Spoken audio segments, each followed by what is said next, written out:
దీవెన కావాలా? లేఖన భాగాల గురించి మనం చూస్తే దీవెన ఎవరికి కావాలి? దీవెన ఎవరు కోరుకుంటారు అంటే మనం న్యాయాధిపతుల గ్రంథం మొదటి అధ్యాయంలో ఆ విషయాన్ని చూడవచ్చు.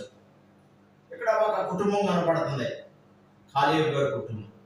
ఆయన కుమార్తె వచ్చి దీవెన కావాలని కోరుకుంటుంది.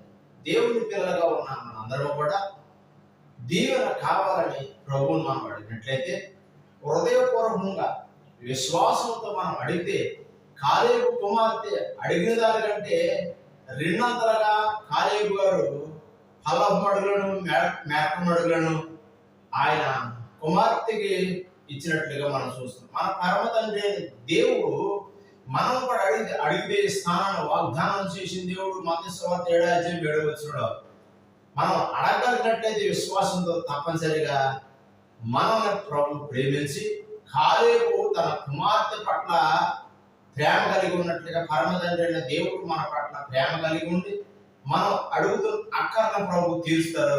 కాబట్టి ప్రార్థన చేద్దాం, పరిశుద్ధాత్మ దేవుని సహాయం కోరుకుందాం. అట్లా దీవెన ప్రభు చేత మనం పొందుకుని అనేక మందికి ఆశీర్వాదకరంగా మనం జీవితానికి ఇష్టపాటు కలిగి పొందాం. దేవుని యొక్క ఆశీర్వాదాలు అందరం పొందుకుంటానికి ప్రభు సహాయం చేయనుగాక.